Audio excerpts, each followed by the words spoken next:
नमस्कार सर्वांना. श्री स्वामी समर्थ. दिगंबरा श्रीपाद वल्लभ दिगंबरा. तुमचं सगळ्यांचं आपल्या स्वामी सहित सेवा या चॅनलमध्ये स्वागत आहे. एक विनंती आहे की आमचे जर व्हिडिओज तुम्हाला आवडत असतील तर प्लीज लाईक, शेअर आणि सबस्क्राईब करायला विसरू नका. तर बघा, उद्या श्रावणातला पहिला शुक्रवार. श्रावण महिन्यामध्ये आपल्याला 4 शुक्रवार मिळणार आहेत. तर उद्यापासून आपल्याला माता लक्ष्मीची सेवा ही 4ही श्रावण शुक्रवार जे आहेत ती करायची आहे. बघा, उद्या श्रावण शुक्रवार आहे, उद्या हस्त नक्षत्र आहे, उद्या स्थिरयुक्त शुक्रवार आहे, उद्या कुमार योग आणि रवी योगसुद्धा आहे. त्यामुळे उद्या ह्या सेवा नक्की करा. जी लोक बिझनेस करतायत, ज्या लोकांना नोकरी, प्रमोशन किंवा ज्या लोकांचे शॉप्स आहेत, भले ते छोटं असेना, मोठं असेना आणि कुठलंही असेना, असंच नाही ते पर्टिक्युलर उद्योगधंद्याचं शॉप पाहिजे. तुमचं जर व्यवसाय असेल, जर भले तो घरी असेना, तुम्ही बाहेर जाऊन करत असाल किंवा कोणाकडं तुम्ही कामाला असाल किंवा तुमची काही आर्थिक चणचण असेना, उद्यापासून 4 शुक्रवार या सेवा नक्की करा.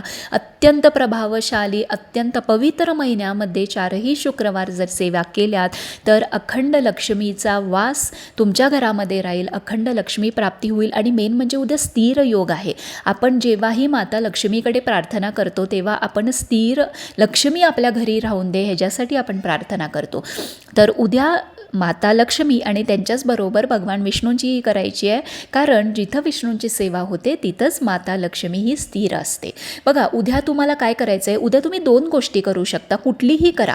उद्या तुम्हाला श्रीयंत्रावरती किंवा तुमच्या कुळदेवीच्या टाकावर किंवा काहीच नसेल तर फोटोवर आणि अगदीच काही नसेल तर तुम्हाला तुमच्या अन्नपूर्णेच्या मूर्तीवरती उद्या तुम्हाला कुंकुमार्चन करायचं आहे.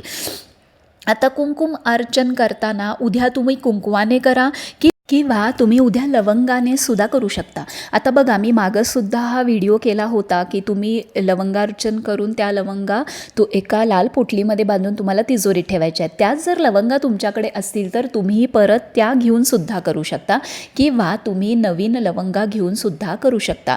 इथं कुंकवाने सुद्धा केलं तरीही तुम्ही चालेल. 4ही शुक्रवार कुंकवाने करा, 1 शुक्रवार लवंगाने करा, दुसऱ्या शुक्रवार कुंकवाने करा किंवा 4ही शुक्रवार त्याच लवंगा घेऊन 4 शुक्रवार लवंगाने करा. लवंग घेताना अख्खी, मोठी आणि तुटलेली फुटलेली नसावी, ती व्यवस्थित असावी. तर तुम्ही कुलदेवीच्या टाकावर, श्रीयंत्रावरती किंवा अन्नपूर्णेच्या मातेवर किंवा कुठल्याही महालक्ष्मीचा फोटो असेल तर मूर्ती असेल त्याच्यावर सुद्धा तुम्ही करू शकता. तर तुम्हाला आता कुंकुमार्चन किंवा लवंगार्चन, आता कुंकुमार्चन करताना 16 खेपा श्रीसूक्त म्हणायचं आहे. 16व्या वेळेला तुम्हाला फलश्रुती म्हणायची आहे. फलश्रुती म्हणताना तुम्हाला कुंकुम हे अर्पण करायचं नाही आहे, हात जोडून फलश्रुती म्हणायची आहे. आता लवंगार्चन करताना तुम्हाला एक अख्खी लवंग तुमच्या उजव्या हातामध्ये घ्यायची आहे, मूठ बंद करायची आहे. 1 वेळा परत तुम्हाला महालक्ष्मी अष्टक म्हणायचं आहे. असं तुम्हाला 16 लवंग अर्पण करायचे आहे. म्हणजे काय, तुम्हाला एक लवंग घेऊन एकदा महालक्ष्मी अष्टकम, असं 16 खेपा महालक्ष्मी अष्टकम, 16 लवंगा असं करायचं आहे. आणि एक लवंग तुम्हाला महालक्ष्मी अष्टक म्हणून तुम्हाला श्रीयंत्राच्या इथं अर्पण करायची आहे किंवा कुलदेवीच्या टाकाच्या इथं अर्पण करायची आहे किंवा फोटो असेल तर फोटोच्या इथं अर्पण करायची आहे. त्या लवंगा शुक्रवार अखंड रात्र तिथंच राहून देत. शनिवारी सकाळी तुम्ही जेव्हा तुमची नित्यपूजा करता तेव्हा शनिवारी सकाळी त्या लवंगा तुम्ही काढा. जर कुंकू पडलेलं असेल त्याच्यावर तर छान त्या व्यवस्थित स्वच्छ टॉवेलनी किंवा कपड्याने पुसून घ्या. एक लाल पोटलीमध्ये किंवा एक लाल छोटंसं तुम्ही ब्लाऊज पीसचा तुकडा किंवा तुमच्याकडं लाल कापड कुठलंही असेल तर त्यामध्ये या 16 लवंगा ठेवा आणि त्या तुमच्या तिजोरीत ठेवा. जेव्हाही तुम्हाला लवंगार्चन करायचं असेल परत तुम्ही त्याच लवंगा वापरल्यात तरी चालेल.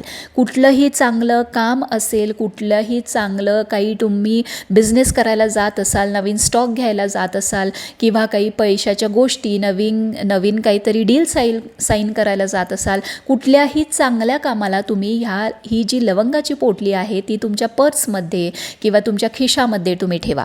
फक्त जर घरात जर पिरियड्स चालू असतील किंवा तुमचे पिरियड्स असतील तर ह्या पोटलीला आपण हात लावायचा नाही आहे, ती पोटली तशीच ठेवायची आहे. तुम्ही ह्या लवंगा परत तुम्ही पुढच्या शुक्रवारी त्या काढून परत अर्पण करून परत तुम्ही त्या पुढच्या शनिवारी परत तुमच्या तिजोरीमध्ये ठेवू शकता.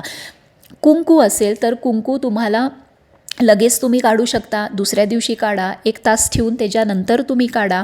एका डब्बीमध्ये छान ते कुंकू भरा, ते कुंकू घरातल्यांपुरतंच ठेवा. काही तुम्ही चांगल्या कामाला जात असाल किंवा परीक्षा असेल किंवा काहीही असेल तर ते कुंकू डोक्याला तुम्ही लावून जाऊ शकता किंवा त्या कुंकवामधली एक छोटीशी पुडी कागदामध्ये तुम्ही करून ती आपल्या पर्समध्ये ठेवू शकता.